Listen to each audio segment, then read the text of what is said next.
3, 2, 1, on air. Oke. Selamat siang semuanya. Assalamualaikum warahmatullahi wabarakatuh. Ketemu lagi dengan saya Christopher Mamang Mujiono, dan kali ini kita ditemenin oleh dua orang teman-teman gue ya, yang dari dulu ya. Satu dari Bung Ebet, yang satunya lagi dari satu lagi dengan nama Keket ya kan.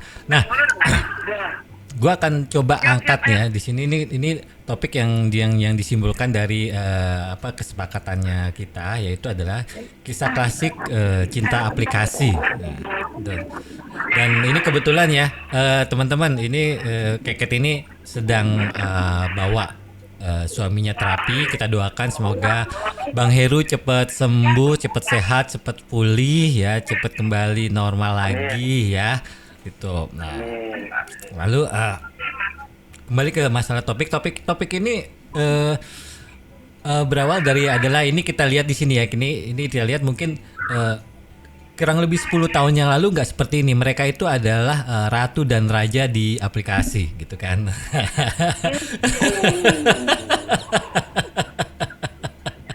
Dan siapa yang nggak mau deket dengan Keket, dan siapa yang nggak mau deket dengan Bung Ebet ini. Wah, yang cowok-cowok deketnya dengan Keket, yang cewek-cewek deketnya dengan si Ebet ini. Oh, pokoknya oke banget lah. Mungkin sekarang aja baru sekitar 20% insaf ya, bener nggak? Iya nggak?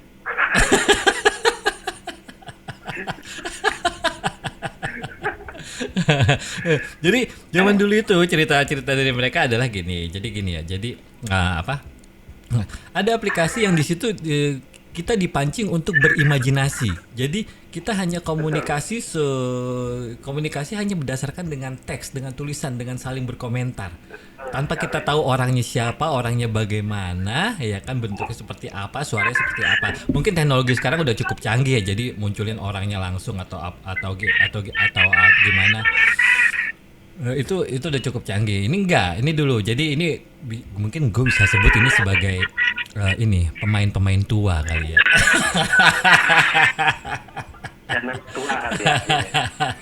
Nah, oke. Sebelum ini kita lanjut, gue mau berawal dari gue dulu. Gue cerita ya.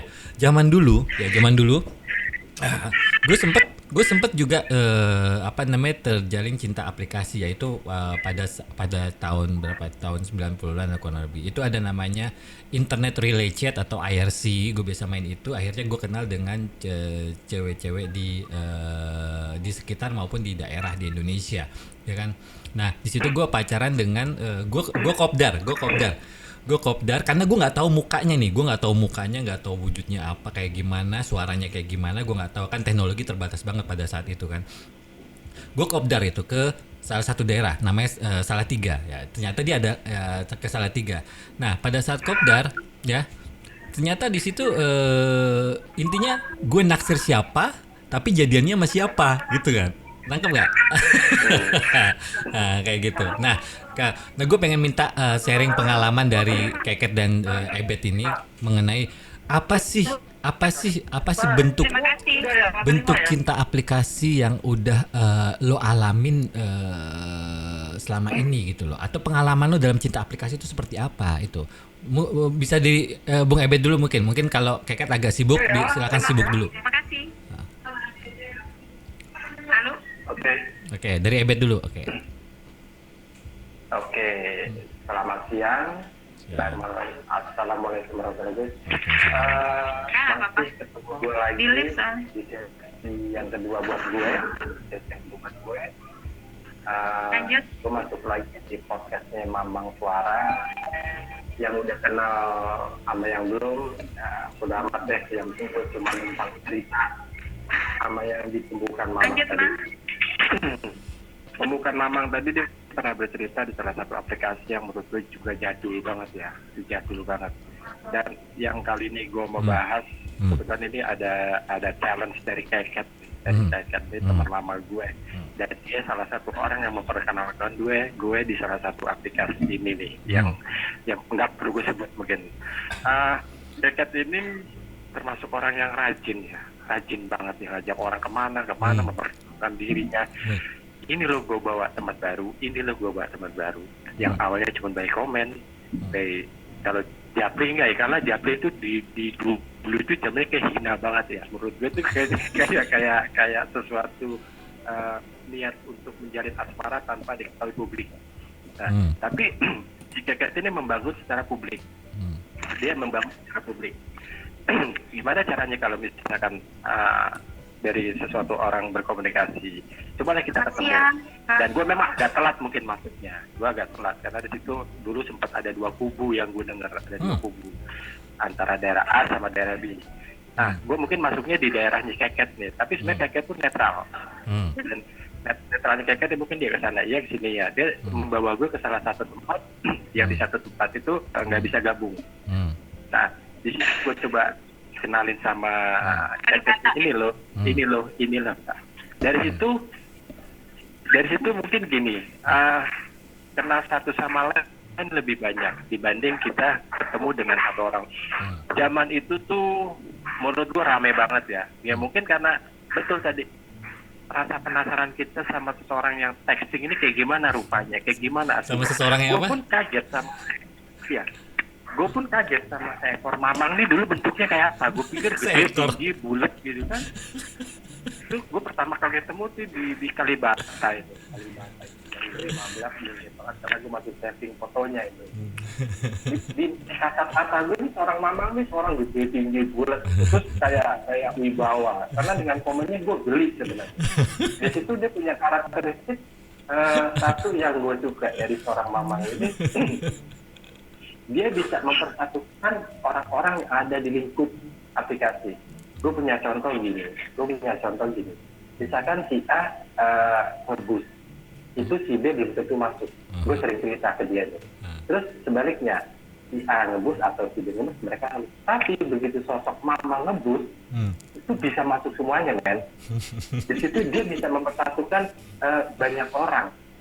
Menurut gue tuh, ini gue sempat cari tahu apa sih kelebihan dari seekor mamang ya. Terus Keket selalu cerita ke gue, mamang tuh begini. Nah, di situ gue coba masuk ke ranah mereka. Gue termasuk orang yang telat, mungkin mereka udah 2012 atau sebelumnya gue nggak tahu. Gue masuk 2015 awal. Nah, singkat cerita, akhirnya dekatlah dengan seorang. Mungkin Keket juga pernah deketin gue dulu ya. Apa iya benar ya? Kembali.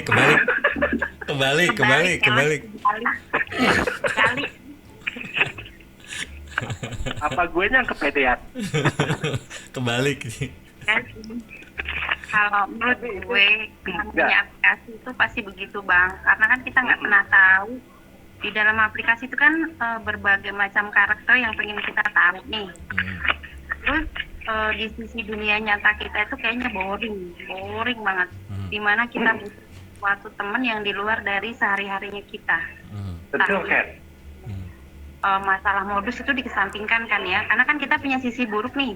Sisi buruk yang di dunia nyata yang nggak terima kita. Nah, di dunia maya ini ada sisi buruk yang dia terima, ibaratnya yaitu modus lah. Kalau di sisi nyata kayak gitu tuh nggak bakal diterima, Bang. Itulah salah satu kayak gitu. Mungkin gue juga sedikit tambahin juga nih sama omongan Keket.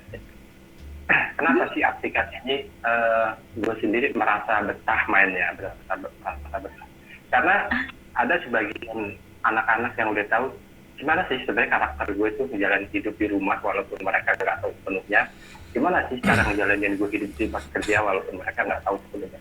Intinya gue selalu menjaga gaya bahasa, tata bahasa, sama gimana biar orang itu nggak tersinggung sama gue. Tapi di aplikasi ini bobroknya gue ya keluar dan lepas.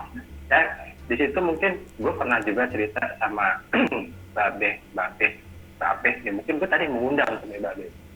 Babe pun sama. Ternyata di aplikasi ini banyak orang yang mempunyai latar belakang nggak sesuai sama yang ada di aplikasi.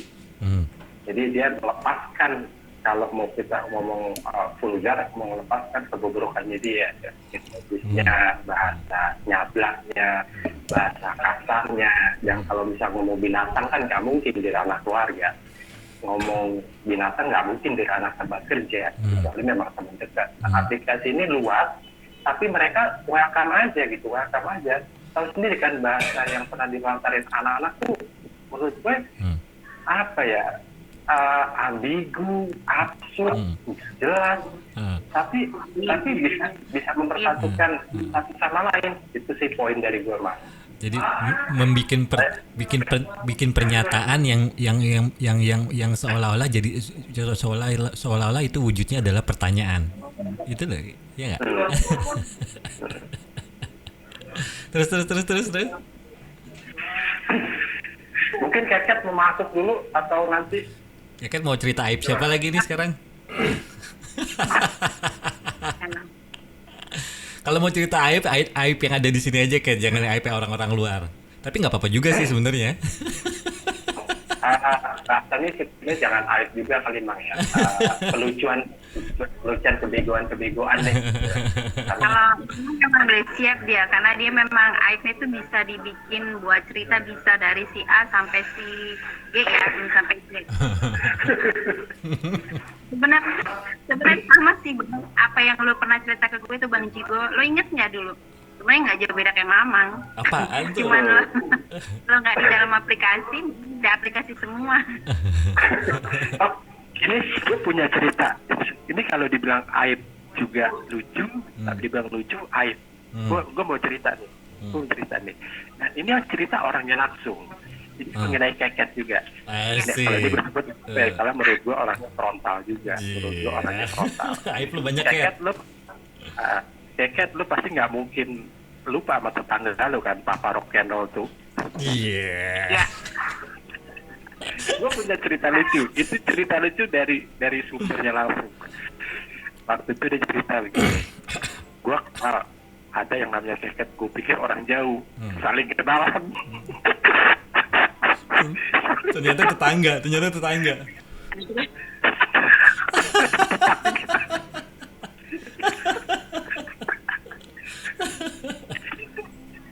Gue sebagai ngakak tulis. Itu kan gimana kalau kejadian di gue?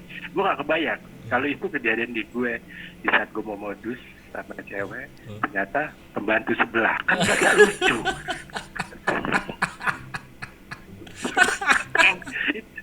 Itu gue compare sama versi gue. Versinya Papa Rock'n'Roll gue compare sama versi gue. Andaikan gue yang begini, kan gak lucu lagi. Ya Mas, dulu bahasanya bang ya. Bahasa itu bang sama kak itu selalu dipakai. Okay. Ya, sampai sekarang gue kalau mau itu sama mau apa, gue bilangnya bang kak kan, karena kita kan tahu umurnya, supaya kita samain aja lah, namanya kita apa ya, itu nanti ujung-ujungnya ketahuan umur sama kita, contohnya Angga. Iya. Nyebut merek, dia nyebut merek. Kita merangkul. Tapi bahasa itu memang kalau kita orang tetap ngobrol sama orang baru kenal, ya layak sih kita panggil bang. Kalau nama juga dia belum akrab banget. Kalau yang lo bilang soal yang lo bilang Papa Rock and Roll tadi, itu sama kayak dulu Yoko itu ngechat gue inbox banyak. Begitu ketemu gue disangka janda.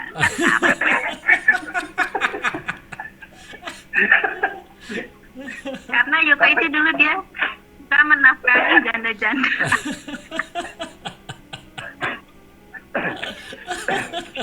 Tapi gue nggak mungkin sih. Aplikasi Spot atau Stop itu hidup gara-gara lo berdua sih, menurut gue ya.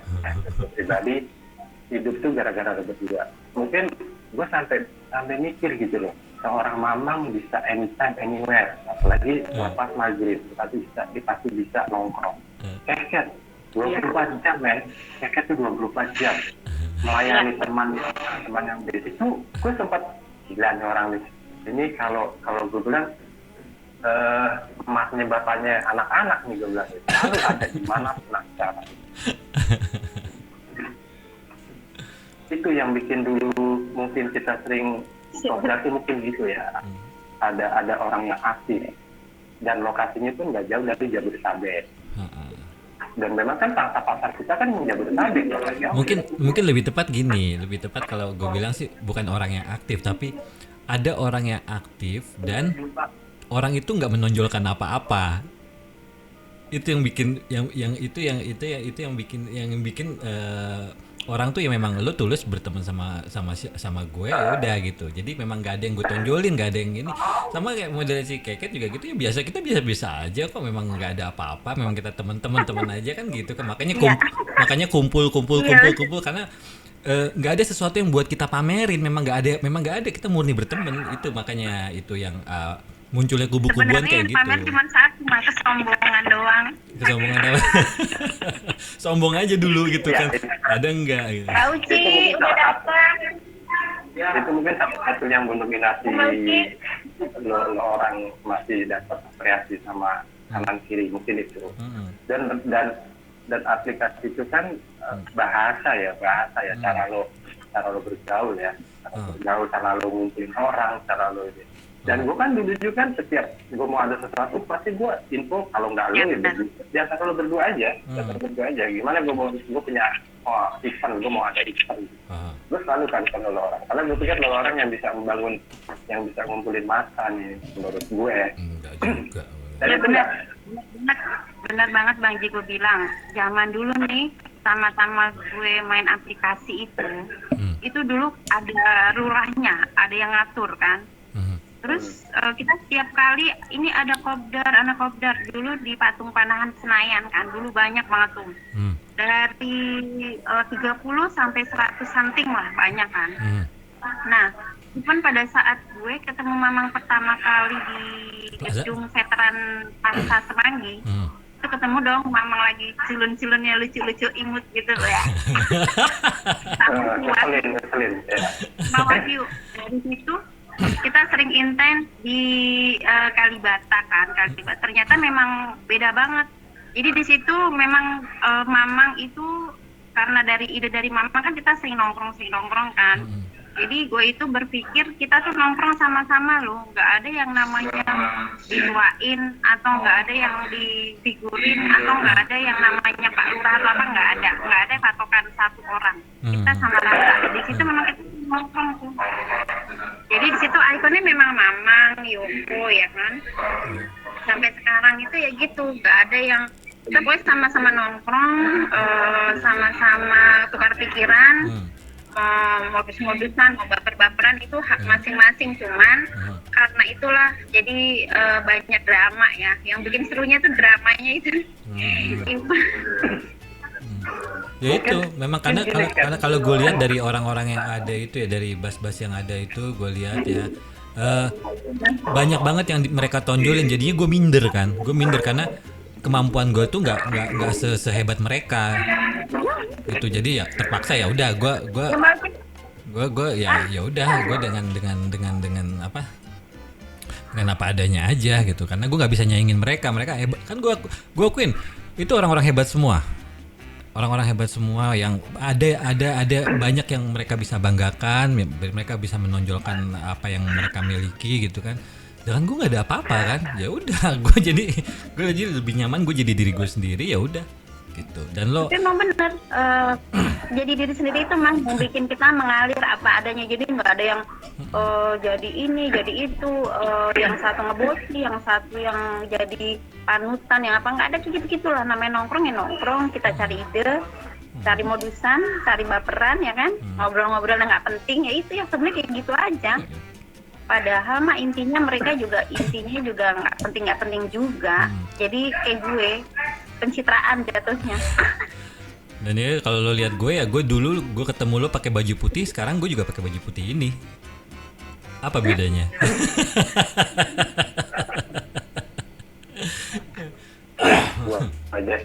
Gue aja ketawa, gue ngeliat foto-foto gue dulu, anjir gue culun banget ya. Itu masih itu ya, emang lagi lucu-lucunya kan, lagi gemes-gemesnya itu. Di umuran segitu lagi gemes-gemes. Itu umur 35 kalau nggak salah itu. Lo lagi dekil-dekilnya kali lo. Gue aja jijik ngeliat lo. Gue dekil banget nih. Waktu itu si Keket bilang gini, Mang ada si Jigo kesini, ada Jigo kesini gini. Terus dia foto-foto, pas lihat fotonya, ya dekil, males gue. Makanya pertama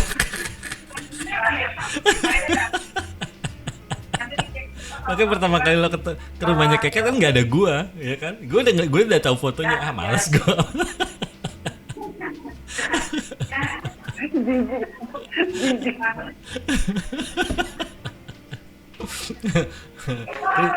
Terus lagi terus. Terus. Lu nggak? Iklan. Pas rock and roll itu juga pertama kali ketemu Keket. Terus. Lah, Jigunya kemana? Jigunya nggak tahu tuh dia. Ya, Ngilang. aja. Dia sinyalnya ya, Mang. Guys, kita punya keterbatasan ini di Ngomongin sini si- dari teman kita ini si Bung Ebet nih. Ngomongin Idui, dia ngilang. Ya mungkin sinyalnya agak terbatas sinyal karena kalau pakai paket data di lokasinya dia itu nggak bagus gitu, makanya dia andalkan wifi dan kebetulan wifi-nya ini banyak tersedot untuk CCTV kan. CCTV Error. banyak, CCTV-nya itu ya ada di luar, di dalam sampai dengan lantai 4, entah lantai 4 atau lantai 5 gitu ya. Jadi ya maklumin kalau misalkan masuk dia ini ngilang-ngilangan gitu. Terus Kat, lo punya cerita apa lagi lo? Jadi Kenapa, Mang? lo punya cerita apa lagi? Kalau nggak ada Jigunya, kagak ada yang bisa gue nggak ada yang bisa gue Cerita itu dong, beranteman di aplikasi sambil nunggu Jigo yang udah pernah lo lihat aja, yang berantem di aplikasi, yang saling nyinyir, saling apa? Sebelum Jigo atau sesudah Jigo? Terserah belum boleh, terserah sejigo boleh, tapi sebelum zamannya ada live-livean gitu ya. Kalau sebelum zaman live itu, dulu kita berantem sama orang itu ngeraba-raba mana kesehariannya apa, karena kan kita cuma ngeliat dari statusnya tuh, bahas-bahasnya dia atau dari cerita berantai. Biasanya kalau dari bas-bas itu mereka lanjutnya ke chat-chat pribadi atau japri. Dan situ kita tahu tuh gibahan dari mereka kan, si A, si B, si C, si C gitu kan. Atau lihat dari status-status, dari foto-foto atau dari komen-komennya dia. Jadi dari komen-komen itu kita berwarna. Si A bikin bas ini, si B bikin bas. Jadi kita tahu tuh kehidupannya dia. Dari komen-komen itu kita tahu apa yang terjadi di diri mereka. Contohnya dulu ada beberapa emak-emak cetar kan gitu. Jadi kita kayak persaingan gitu. Persaingan dengan berondong-berondong kan. Dulu kan emak-emak cetar banyak kan. Tapi kalau misalkan ketemu nggak hoak. Ada juga kalau kita ketemu hoak. Terus? Jadi kita persaingannya secara halus. Kalau sekarang kan kayaknya perbedaannya persaingannya terang-terangan ya. Kayak zaman-zaman anak-anak tawuran aja tuh barbar. Kalau dulu tuh persaingannya halus. Si A dimodusin, si B dimodusin, itu halus banget. Jadi lebih ke apa ya? Bilangnya emang ya? Apa tuh? Lebih ke intelek ya, Mang? Apa lebih apa ya? Modus intelek ada nggak sih? Enggak tahu, macam-macam, ada yang kasar, ada yang kasar, ada yang halus, ada yang ya nggak tahu dasarnya apa. Mereka kan gue nggak tahu kan, gue kan nggak pernah mengarah ke situ. Makanya karena gue nggak pernah mengarah, karena gue nggak pernah mengarah ke situ, muncullah istilah bekasan.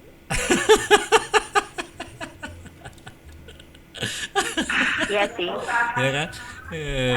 Dasarnya ya apa ya? Ya pengen deket sama si A, pengen deket sama si B, tapi nggak mau ketahuan dengan si D. Bisa juga gitu. Dulu ada tuh zaman-zamannya, katakanlah kita sebut nama Aki Jim Jum. Terus? Dia semua cewek-cewek yang baru, karena dia hidupnya 24 jam di aplikasi dong, sama Kelo dulu, inget nggak? 24 jam di aplikasi. Dia tahu akun palsu, padahal itu nggak tahu orangnya, dia tahu itu bentuknya akun palsu, atau itu akun beneran, atau itu akun baru, dia tahu. Jadi setiap akun dia japri, dia ajak ngobrol, dia ajak apa gitu. Itu dulu Aki Jim Jum. Jadi dia secara halus dia pengen tahu lebih detail personal pribadinya. Ujung-ujungnya itu PDKT, modusan, ya kan? kayak gitulah. Tapi kalau nggak, yang penting nggak buat dia hempaskan begitu saja. Ken, ini Zaman-zaman gue dapat WA dari si Jigo ya, dia katanya mau ini dulu ke masjid dulu sebentar. Jadi kita lanjut part 2 aja nanti. Iya, oke ya. Yaudah part 2 aja ya, Mang. Oke. Ntar ya. Thank you ya, Kat ya. Oke. Guys, kita lanjut ke part 2 nanti ya, kalau gitu ya. Apa namanya? Assalamualaikum warahmatullahi wabarakatuh.